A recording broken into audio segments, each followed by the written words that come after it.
Hello again, Dottie Nolan here with you to discuss digital and social media etiquette at the workplace.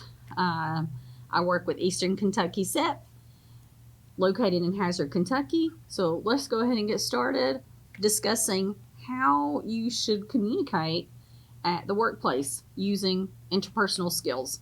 And as always, with workforce development, we want to assist job seekers with finding employment and employers finding the best candidates possible. So let's go ahead and get started talking about digital and social media at the workplace and how we can interact appropriately at any place of employment. So let's talk about what interpersonal skills are. Interpersonal skills are just the same as people skills, and you've been learning how to be a communicator for a very long time.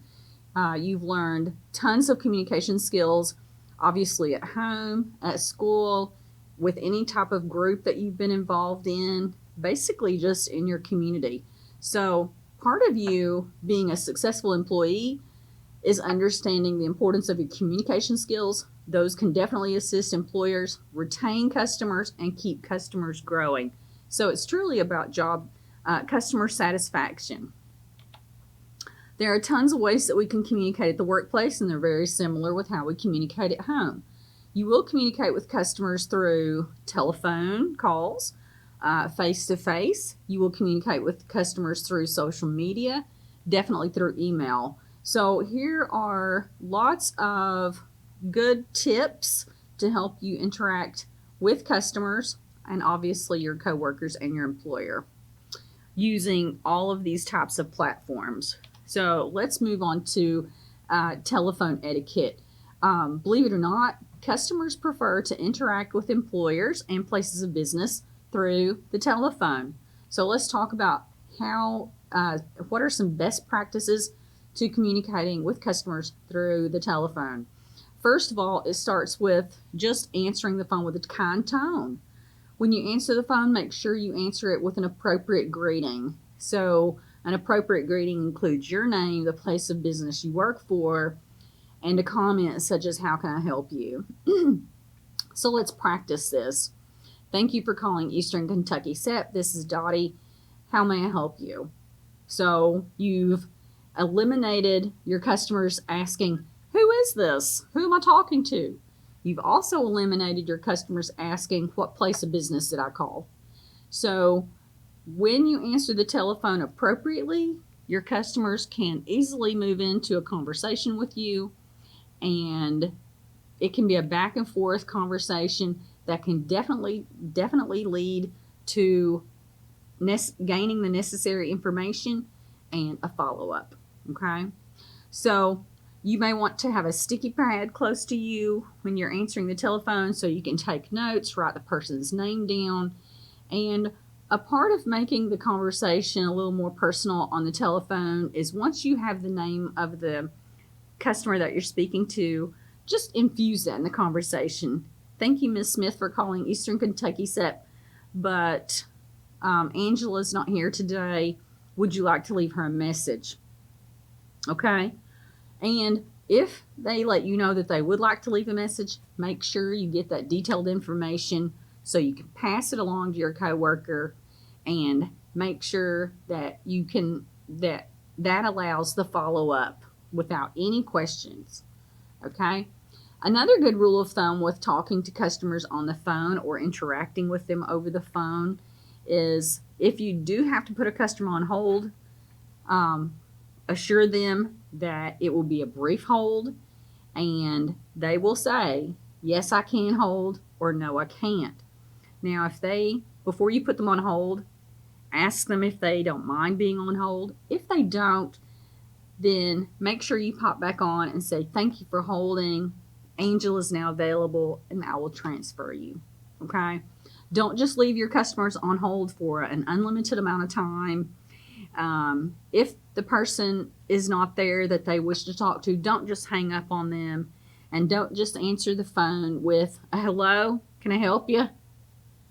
Or answer the phone with, for example, "EKCEP," because if you answer in a negative tone, or if you answer without having a proper greeting, you're going to create probably a very poor interaction with your customer. They're going to ask you a lot of questions, and then you're already going to have that negativity to kind of work through. All right, I hope you feel very good about telephone etiquette, how to communicate with your customers over the phone. Keep in mind, this is the preferred type of platform customers would prefer to use when talking, when getting in touch with employers. All right, let's move on to email etiquette. Many customers will communicate with employers through email. Okay, so if it is your responsibility to respond to your employer's emails, make sure that you answer it within a pretty good amount of time. For example, if you can't, a good rule of thumb is to answer an email within a 24-hour period. Now, once you answer the email, before you even hit the send button, make sure that you're sending it to the right person. Make sure that you have a subject area in the subject line. And then once again, make sure that your email is as detailed as necessary. Always begin with thank you for getting in touch with us. Answer the questions that they had asked in detail. If you have to attach any type of documents, make sure that you attach those. And please, please, please, before you hit the send button, once again, make sure you send it to the correct person and make sure you spell check it and grammar check it. Because once you hit that send button, it's out of your control.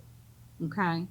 So, just to recap on email etiquette, it's once again another platform that customers use to contact employers. So, you want to make sure to capture this information within a 24-hour period, respond to them just as you would if you were having a face-to-face conversation. So making sure it's detailed. All right, let's move on to other ways we communicate with customers, and it's definitely through social media. Most places of businesses now have a Facebook page or they have a website, and we're in the social media era. So once again, employers want to connect with their customers on all levels. So social media is definitely one of those platforms that employers use. Keep in mind, if you're creating a website for your employer, or if you're an overseer of the website, make sure that the employer can easily be found on social media. Okay, that means make sure their physical address is correct, the phone number for the business is correct. Make sure that their email address is correct. Okay? Once again, just appreciating your customers through social media is just as important when appreciating them and thanking them through a phone call or through an email. Make your interaction through social media fun. Show off your agency's personality. Highlight your employees. Showcase your customers' comments and satisfaction ratings. Because keep in mind, usually before customers ever come to your place of business, more than likely they're going to look you up online. One last thing that I would like to discuss about social media etiquette is making sure that you monitor the online footprint of your place of employment. Okay? So this means, once again, if you have had an angry customer comment on your Facebook page, make sure that you, once again, address that. Don't just leave it, because remember, angry customers are just as important as happy customers. Okay? Social media is a wonderful, wonderful tool that many employers use to capture their audiences. We're going to expand on social media just a little bit by just restating the fact that you don't have to post everything that you feel on social media. You don't have to post every step-by-step thing that's going on in your life. Make sure that your social media footprint is a positive reflection of you and the place that you're working at. Okay? Let's move on to face-to-face interaction. Customers prefer face-to-face interaction at your place of employment, and we communicate verbally and non-verbally with our customers. Now, think about once again your tone of voice. Your tone of voice when communicating with customers should be a positive, caring, empathetic tone of voice. You should be interested in what your customers wants or what your customer needs. So your tone of voice can definitely assist with the messaging that the two of you are discussing during a conversation. Speak clearly. Yes, I'm from Kentucky. I'm always going to have a Kentucky accent. I'm always going to have a Kentucky dialect, but that is no excuse for me not to pronounce my words and enunciate them correctly. You will have customers from all over the globe, not just regionally. So, once again, just being a good speaker. Listen for understanding and relate to your customers, and that's when body language comes into play. Eye contact with your customers, uh, being understanding of their concerns, your tone of voice, your facial expressions. Now, I think we all pretty much know the eye roll, and we can communicate through emojis. We can communicate through body language without saying any words. So make sure that you understand what your facial expressions say to your customer during a conversation. If this is our body language, it may tell the customer or another person that we're thinking. Um, Definitely, if you're looking through the brow, it may tell your customer that you're not happy. Um, these types of body language may mean, okay, a timeout. I'm not really understanding what you said. We all know that this means zip it. This may mean shush. And of course, when we're communicating with customers, always a wave may feel your customers welcome. Maybe a fist bump, an elbow bump. But there are lots of body languages and facial expressions that can definitely cause misunderstanding in any type of face-to-face conversation between you and customer. So our main goal is to build on the conversation, and part of the ways that we build on the conversation is listening for information and then observing body language. So part of face-to-face conversations are asking questions, listening, and then reflecting on the information shared with you. Okay? Now, what I would like to discuss just a little bit further is some listening etiquette. Now, all employers are going to expect us to be good listeners, but guess what? Maybe you're not the best listener. You know what? There is hope for you, because I was not always a good listener, and I've had to make myself learn those important listening skills. So let's talk about some good listening skills. First of all, eye contact with the person talking to you. How about not interrupting when your customer is talking to you? Once again, how about recalling information? So, you live in this area. I do too. Relating to the information that they're talking to you about. Rephrase the subject. But once again, keep in mind, if I'm not a good listener because I'm distracted by a cell phone, or because I'm distracted because I heard only half of the conversation, or I'm daydreaming, I don't even care, then you may miss important parts of directions, which could lead to getting things wrong, not observing, not remembering policy and procedure, or how to follow protocol. Okay, so keep in mind, listening is also a key social skill and a key interpersonal skill that's going to assist you with telephone etiquette, email etiquette, and social media etiquette. I would like to back up to social media etiquette for just a minute, and I would like to talk about your personal social media page. Now, as an employee, before you were hired, all employers may view your social media page. So they may look at personal information, personal pictures that you have on your social media page. So keep in mind, monitor your own personal social media footprint. Don't add photos that you think may show you in a negative light, okay? Because first impressions are everything. And your customers, once they get to know you, they may look you up on your personal social media page. So always monitor that page. And guess what? You don't have to share every moment of your life on social media. You also don't have to accept friend requests. Keep in mind that your customers may have an interest in you and send you a friend request. You know what? You have the freedom to accept that friend request or you deny it. Okay? Your own personal social media page belongs to you. Keep in mind positive pictures that reflect you positively, comments that reflect you positively, and how about those privacy settings?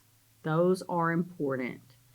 So if you don't want your personal information shared with the whole world, you can select those privacy settings on your personal social media page. Okay? Also, just thinking back to your social media page for your employer, the same rules apply. You don't have to accept every friend request. Make sure that the information shared on your social media page for your place of business is positive and reflects positive things, positive conversations, uplifting conversations, because more than ever, customers communicate with employers through social media. So I think we've done a pretty good job today discussing social and digital media etiquette. We have discussed interpersonal skills with telephone etiquette. We've discussed email etiquette. We've really talked a lot about social etiquette, and we've talked about face-to-face etiquette. Now, there's always a lot to learn about how you communicate. Once again, knowing your strengths, knowing your weaknesses, just understanding that people are people just like you, and remembering those just simple rules. If I'm communicating with someone through telephone, email, social media, wouldn't it be best practice if I just consider it a conversation that would be similar to face to face? So, we've also discussed listening etiquette, and without being a good listener, it's very hard to communicate well over the telephone, email, social media, or face to face. Something else that I would like to throw in there about social media and good listening skills is this little tool right here. This is an awesome tool, but it can also be a distraction at the workplace. Keep in mind, all employers are going to have policies and procedures on cell phone etiquette. So make sure that your cell phone is not a distraction with you doing your job. If you do get personal phone calls, you can return those during your breaks or during your lunch. But I would avoid answering a personal phone call when you are talking to customers, talking to your supervisor, or talking with a coworker. Yes, our social life is important, our friends are important, and family is important. But when you are on the clock with your supervisor, communicating with personal communication should come second. Communicating with coworkers, supervisors, and your customers should be priority number one. So guess what? We've reached the end of the training, or is it truly the end? I'm not sure it's truly the end because there's always something for you to learn on how to be a better communicator, how to use digital and social media to assist you to do your job better. So keep in mind, connecting with your employers and your customers are key, and there are several platforms to do that: telephone etiquette, email etiquette, social media etiquette, face to face, and just good listening skills. So I hope you enjoyed the training today. I've enjoyed giving this information to you. I can't wait to see you next time, and we'll talk with you soon. Thanks.